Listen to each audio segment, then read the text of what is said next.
We're winding down a series with a final message in our series, Neighboring Differently. We're looking at the ways that Jesus and the New Testament teaches us how to love our neighbors and to be good neighbors for the sake of sharing God's love with them and possibly inviting people into our church community. And so I hope you've enjoyed this series. I've enjoyed hearing our different members of the teaching team talk about neighboring differently and how Mosaic intends to do that. So today, I want to talk a bit about how to neighbor like Jesus.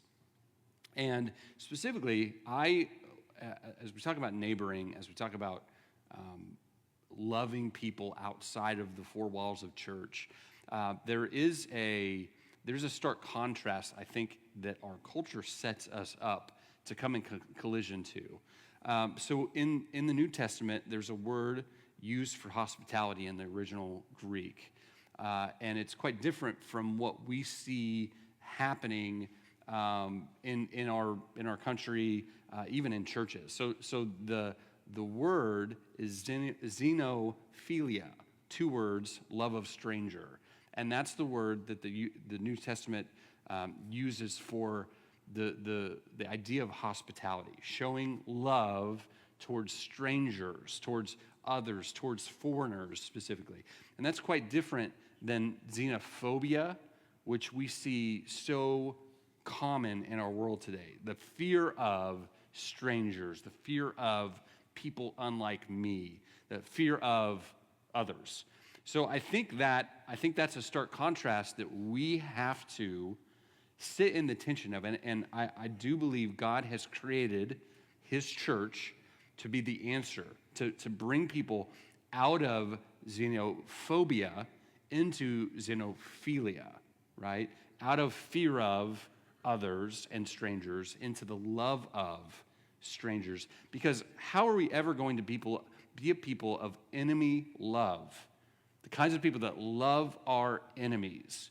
How are we ever going to be those kinds of people if we don't just start at the bare minimum of loving people unlike us? Loving people who are outside of our normal kind of set boundary. So when I was thinking about this, and I was thinking about, this isn't a problem that only we have dealt with in the 21st century. If you actually look back at the history of Israel was set up as this country, this called out people group, called out in religion, but also culture, and also their national boundaries. They were called out of the nations to be a nation set apart for God. But not only that, they were called to be set apart to welcome others into the worship of God. So check this out. In Isaiah 56, verse 6, God says through the prophet Isaiah, "And foreigners who bind themselves to the Lord to minister to him, to love the name of the Lord, and to be his servants, all who keep the Sabbath without desecrating it and who hold fast to my covenant, these I will bring to my holy mountain." That's another way of saying like Jerusalem or the Temple Mount, like the place that God's presence dwells. So he's going to bring them into his holy mountain, onto his holy mountain, into his temple, and give them joy in my house of prayer. Their burnt offerings, their sacrifices will be accepted on my altar, for my house will be called a house of prayer for all nations. So oftentimes when we think about Israel, we think about this ancient culture that was kind of like in the sea of other cultures, set apart, kept to themselves, cloistered away, and you had to go there to worship God. And what God is saying is, I'm not a God of just Israel. I'm not a God of just this mountain or this temple. I'm actually a God who welcomes foreigners in.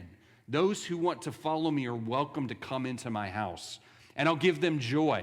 I'll actually make it enjoyable. This Jews and non-Jews coming together to worship me, I'll make it enjoyable for them. I'll share my presence with them, right? But somehow along the way, there's this mentality that settled in even into Israel, where they understood, or they should have understood, that they were supposed to be a hospitable, welcoming nation, but it shifted into this us and them mentality. Yes, they were called and set apart nationally, culturally, religiously, But that was never meant to be an end unto itself. It was always meant to be, we're set apart for God's worship, and you're welcome to come join and worship God with us. If you join yourself to him, if you follow his laws, right? But there's started to be this subtle kind of us and them, almost elitist. We're God's people.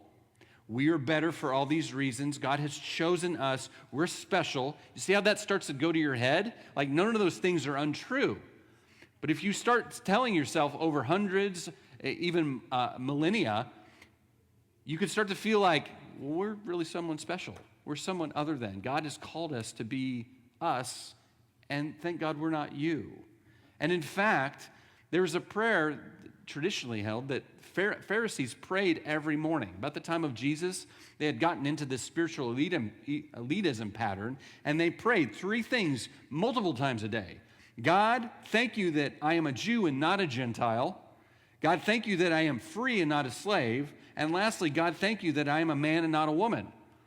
Do you hear that deep elitist mentality of like, thank God you made me and still unlike all of them? Like, how do you love your neighbor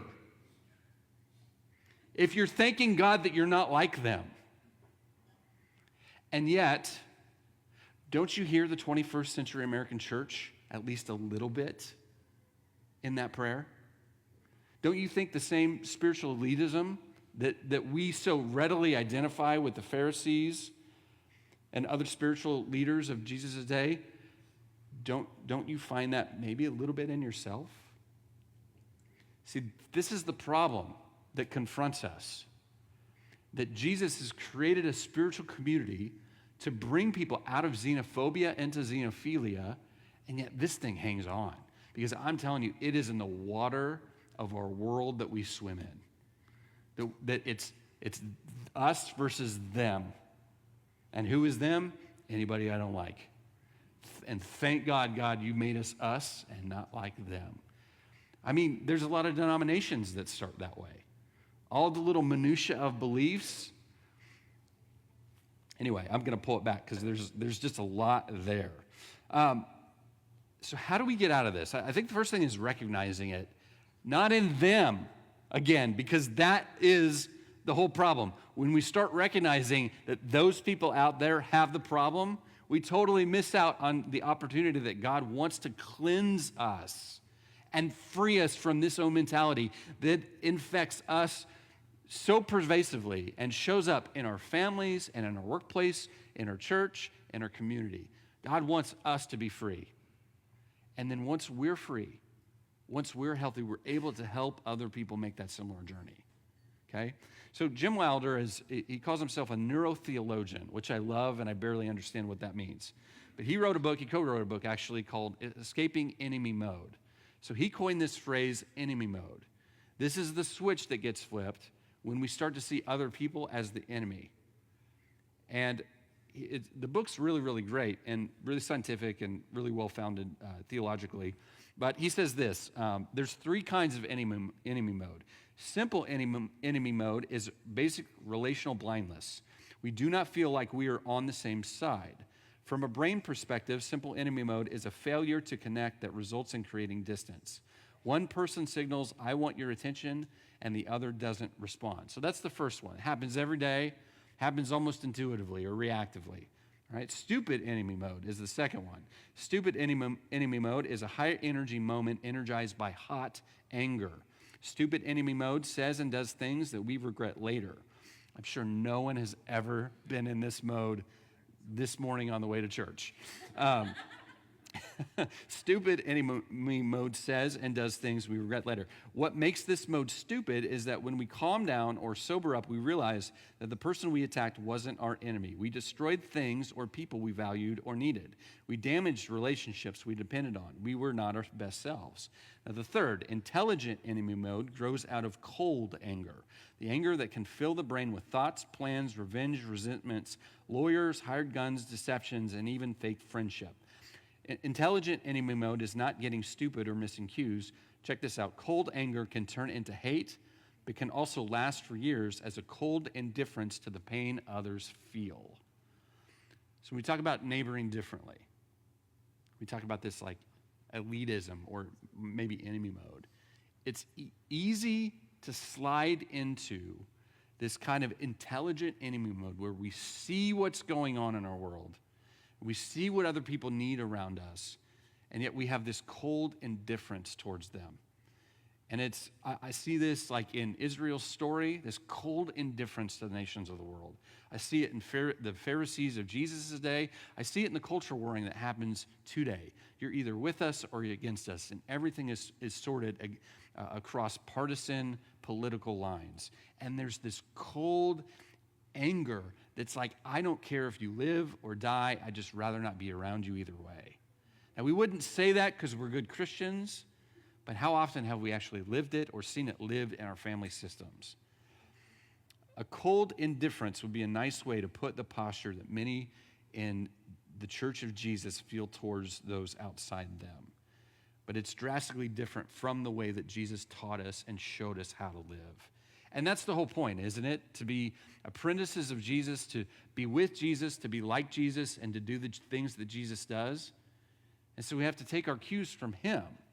And we compare and contrast our behavior, our life, and ask for freedom in those areas where we are stuck. So here in Luke 19, this is, if you are familiar with Jesus' story, you grew up in church, this is going to be a familiar story to you. This is the story of Zacchaeus. So here's what it says. Jesus entered Jericho and was passing through. A man was there by the name of Zacchaeus. He was a chief tax collector and was wealthy. He wanted to see who Jesus was, but because he was short, he could not see over the crowd. So he ran ahead and climbed the sycamore fig tree to see him, since Jesus was coming that way. When Jesus reached the spot, he looked up and said, Zacchaeus, come down immediately. I must stay at your house today. So he came down at once and welcomed him gladly. But the people saw this and began to mutter, he has gone to be with the guest of a sinner. But Zacchaeus stood up and said to the Lord, look, Lord, here and now I give half of my possessions to the poor, and if I have cheated anybody out of anything, I will pay back 4 times the amount. Jesus said to him, today salvation has come to this house, because this man too is a son of Abraham. For, check this out, the Son of Man came to seek and to save the lost. If you were to sum up the mission of Jesus, the Jesus mission, it's this, to seek and to save the lost. Not an apathetic or passive posture towards humanity, but an active participant in like seeking out those people that are far away from God, that are not a part of God's family, those who are disconnected from their faith and their humanity in a lot of ways. To seek them and then to save them, to offer a welcome back into God's family, to pay the price, to pay their debt that they couldn't pay for them. To sum up, and when I preached during this series a few weeks ago, we looked at Luke 4. Like that was his mission statement was like, the Spirit of the Lord is upon me, has anointed me to preach the good news of the poor, and so on and so forth. And even more sleeker, and we're Americans, so we like efficient way to sum all of that up is to say Jesus came to seek and save the lost. That's what he did. That's what he's done for me. That's what he's done for us. If we proclaim the name of Jesus, if we are a part of God's family, he sought you and he saved you. And we're so grateful for that, right? So we see this idea of seeking and saving coming up a lot. And we see a lot of consternation that Jesus has created with the crowds and the spiritual elites and all the people around him because he keeps seeking and saving the wrong people. It's not the right people. It's the people that are out there, way far from God. There's people closer to God. There's people really near God that don't even need sought out and saved. And Jesus goes, well, they're the most lost people there are. Yikes, right? That's quite eye-opening.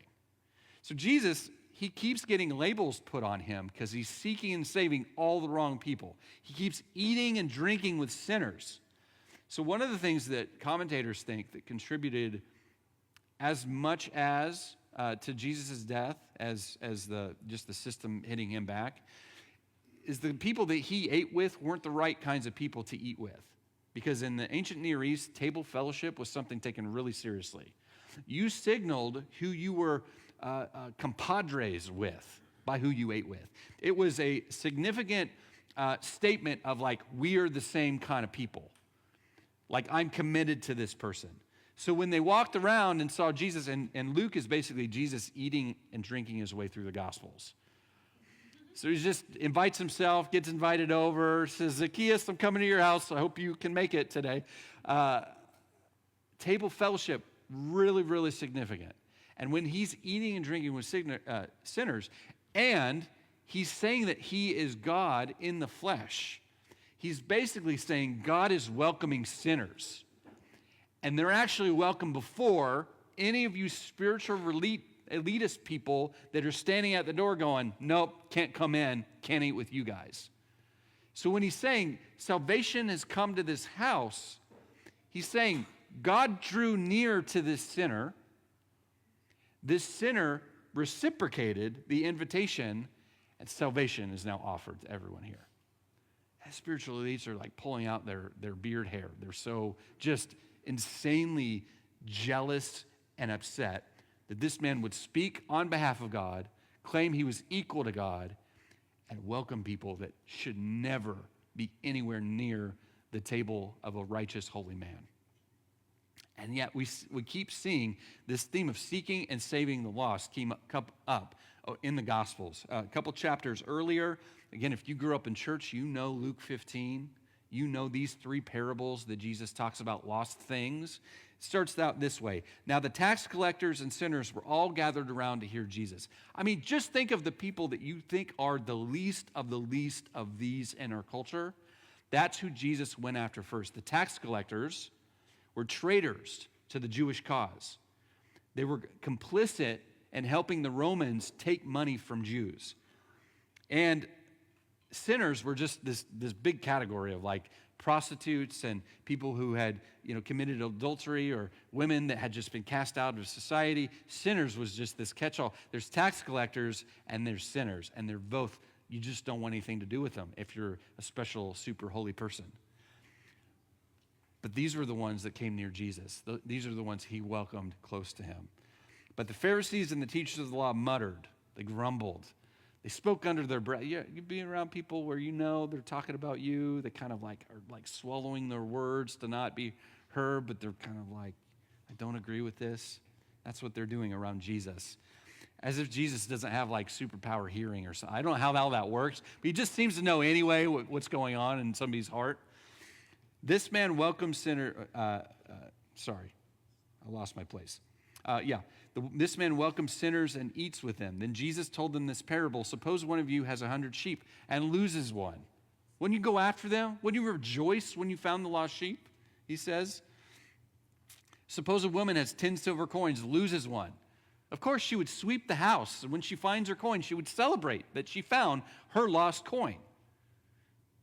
And then Jesus continued with one of maybe the most famous parables. There's a man who had 2 sons.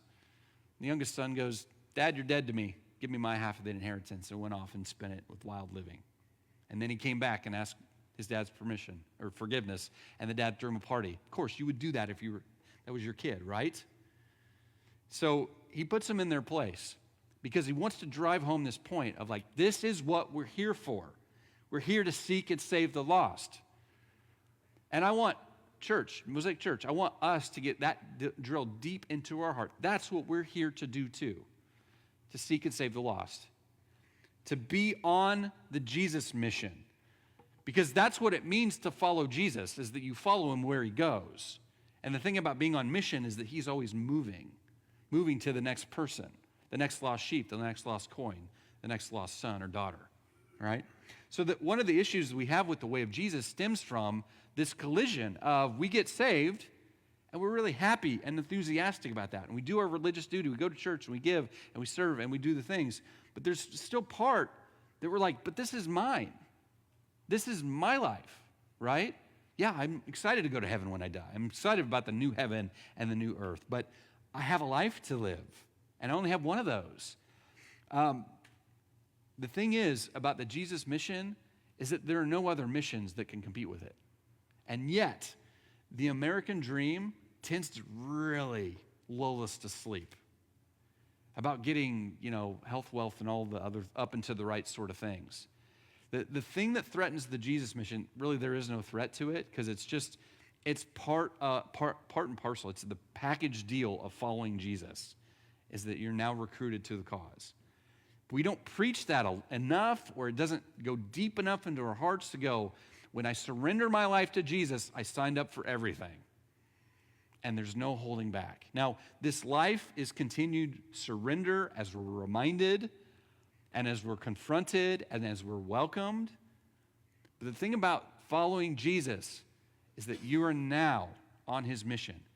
And the other missions of, well, I need to do that. And in fact, Jesus, there were stories, people would come to Jesus and say, follow me. Well, let me go do this first. It was like, no, come follow me. Like now, drop everything, come follow me. Well, I got to take care of that business. And it's like one guy's like, I got to bury my father. And Jesus is like, the dead bury their own dead. You're like, Jesus, come on. Like, wow. Like, let's do a proper Jewish funeral here. And he's making a bigger point of that. You don't have to take a litter and all that time. But the thing about it is, we don't get the choice to hit pause and come back to this later. This is what following Jesus is about. It is about seeking and saving the lost. It is about neighboring differently and not just building a nice, respectable Christian life where we land in kind of like the middle income, everything's like upwardly mobile. Like, I just don't think God cares as much about that as we do, which really reveals like what mission, whose mission are we really on?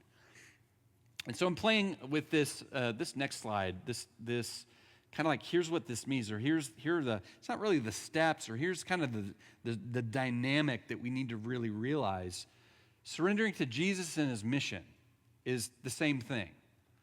When we give our life to Christ, when we invite Jesus into our, however the mechanics that you want to describe how that happens, to follow Jesus is to be on the Jesus mission. When we surrender to that, our eyes are open. Our heart is open. We have compassion for others. Here's a problem, though. There's a lot going on in our world. I don't know if you know that. I don't know if you realize that. There's a lot of need. There's not a lot of need in this room. There are a lot of needs in other rooms. There are a lot of needs on the street. When you surrender, there's something that happens supernaturally, like where you get his heart for things, and it feels overwhelming. So the choice is, do I shut that down and just kind of get self-protective? And let's be honest, like the last 5.5 years, feels like a lot of self-protection, maybe even further for some of us. But like, it just seems like we forgot how to people well during and after COVID. Not that there's really an after COVID, you know what I mean? Like, we got like really insulated and self-protective, and like, I only have so much you throw some therapy speak about practicing self-care, which just kind of makes a lot of us more selfish, because I got to make sure I get my sauna and cold plunge and cucumber steam bath. It's like, I don't know if that's but the Spirit of God is still trying to awaken and continue to invite us into deeper surrender, so that we don't shut off that part that sees the need and takes him up on the invitation to be on his mission. Because if we stop there, I'm just worried we'll like resist what the Spirit is doing and only kind of get a half-hearted following Jesus experience. Because really the power comes at the end, where there's this compassion again that awakens. Then you're surrendered to his methods. You stop trying to build your own kingdom and do your own thing, and you realize that Jesus has a way that he wants to invite us to be on his mission, and we may never have our names known. We may never become popular. We might never be known or seen as the person that helps or did the big project or gave X amount of money away. Like, there's a methodology that Jesus uses that's small, quiet, and he gets the credit. But like, that sounds like a bummer if you're like trying to make a life work, or you're in that first half of life where you're trying to build up this big thing or be known for things. But when we surrender to that, that's where the actual power comes from. How do we love in the power of Jesus? Further surrender. How do we do it in a world so filled with need and so filled with division? Well, we need his power to do that. We need his wisdom. We need what's called his grace. Grace is God's empowering presence to be on his mission.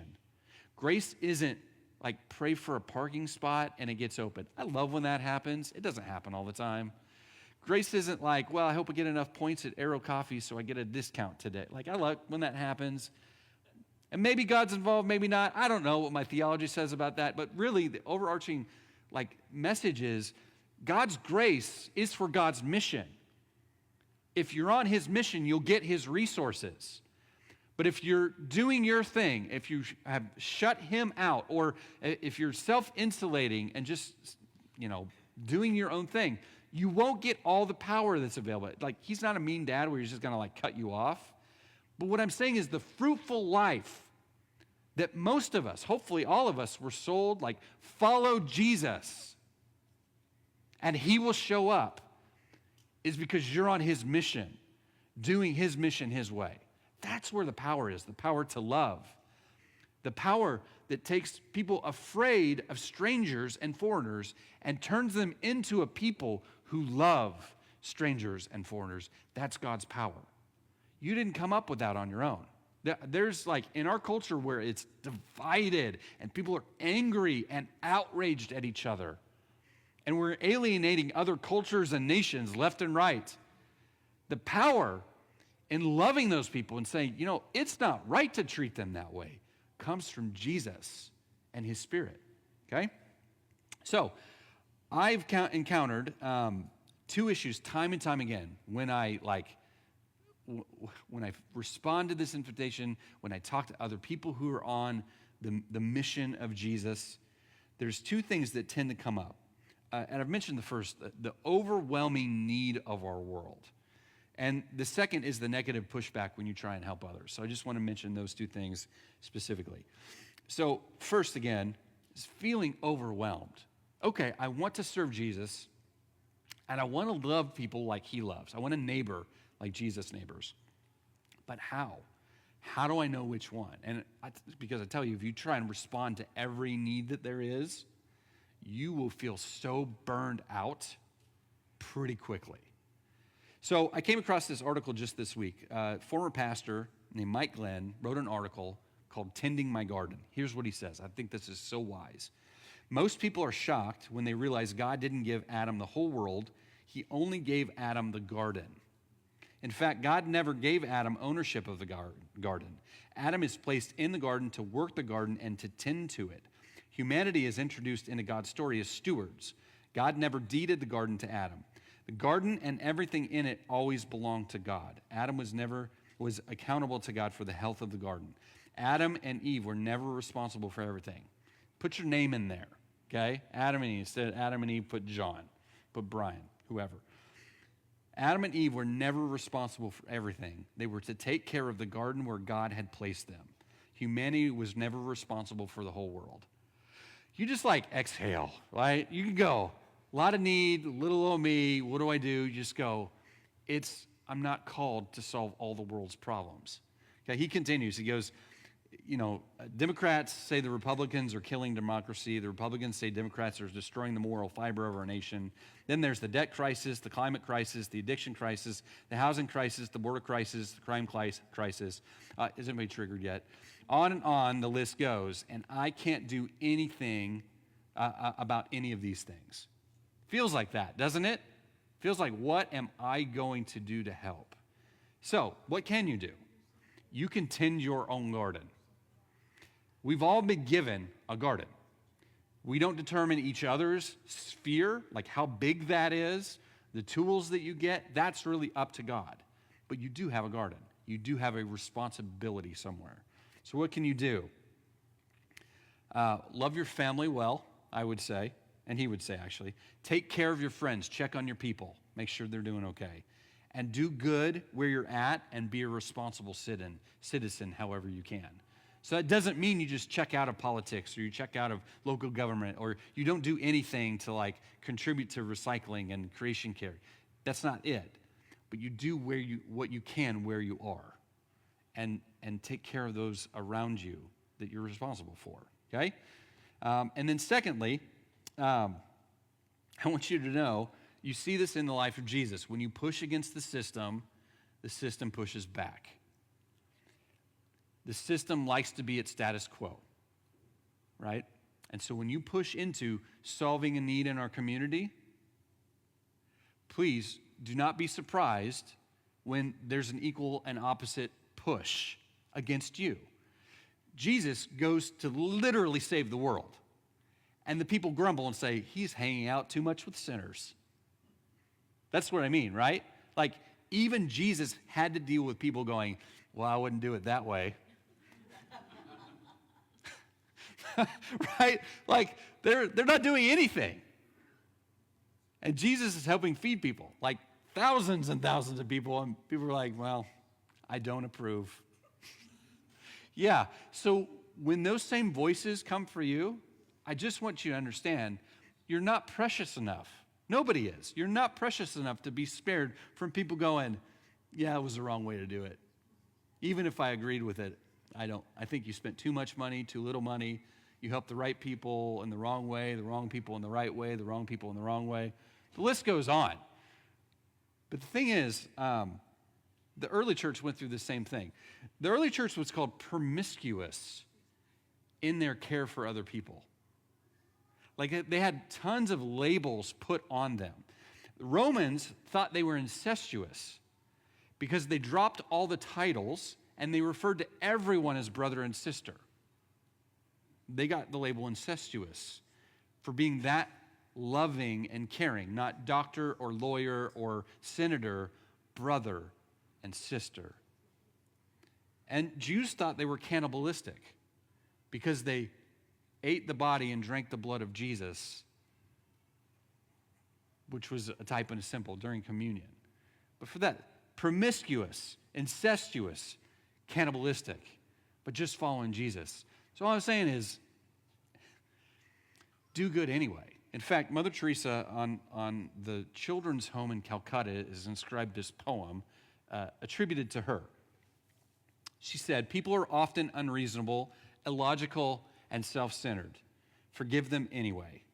If you are kind, people may accuse you of selfish, ulterior motives. Be kind anyway. If you are successful, you will win some false friends and some true enemies. Succeed anyway.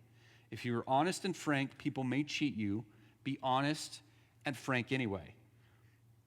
What you spend years building, someone could destroy overnight. Build anyway. If you find serenity and happiness, they may be jealous. Be happy anyway. The good you do today, people will often forget tomorrow. Do good anyway. Give the world the best you have, and it may never be enough. Give the world the best you've got anyway. You see, in the final analysis, it is between you and your God. It was never between you and them anyway. It's good, right?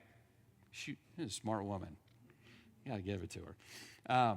And I'm sure there are people that came along, her mission to lepers in Calcutta, and said, I wouldn't do it this way. Who are those people? We have no idea, because we just know the love of Mother Teresa, right?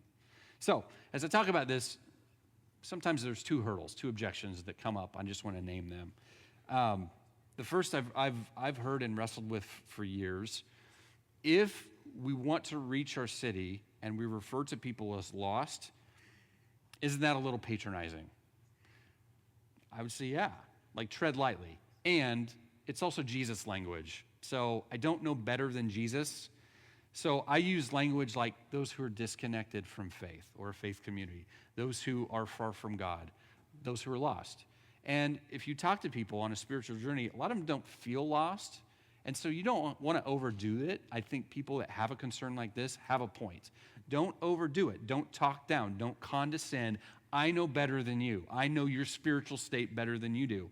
We want to stay as far away as we can, from that as we can. We can just talk to people as people and say, I'm sure you're somewhere on your spiritual journey. Would you like to be somewhere different? Okay? And then the second one isn't assuming we can save people self-aggrandizing. And I would say, yeah, we don't save people. Like, I don't have the power to save anybody. I mean, I struggle to take out the trash and the recycling every other week. Like, you know what I mean? Like, I don't have that kind of power. I have to put reminders in my phone to do the thing I've been doing for the last 15 years as a homeowner. So anyway, all that to say, we don't save anyone. When we talk about seeking and saving the lost, it's all about Jesus. It's not about making our church bigger. It's not about getting a cool testimony from some celebrity locally. It's not about any of that. It's about God and his family. And he wants to welcome every prodigal child back home. That's all I know, okay? So I'm going to have the worship team come up. I'm going to give you one thing to put in practice. It's really a question that you could carry in your heart. So I'll have the worship team and the communion servers come up, and why don't you stand with me? And I love you to answer this question for yourself. when you can. It might be now. It might be that you carry it during the week. It might be that you need to pray about it. But here's the question. What garden has God given you to tend?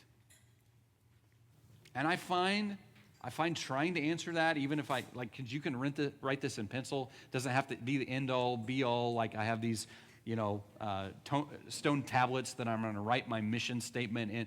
No, it can be like, I think I'm called, or I think I'm invited to serve and help these people out, okay? What garden has God given you to tend? Helps you say yes to the most important things so you know what to say no to that are still important but lesser important for you. And that way, because there's just so many wonderful people here that you don't need to be working in my garden. I don't need to be working in your garden unless I'm invited to come pull up weeds and harvest onions or whatever you do in your garden. But it's like we need you to be good at the things that you're called to do. We need you to be reaching and helping the people that you're called to reach, to be involved in the service projects and the big things that do make the world a better place. We need you to do that.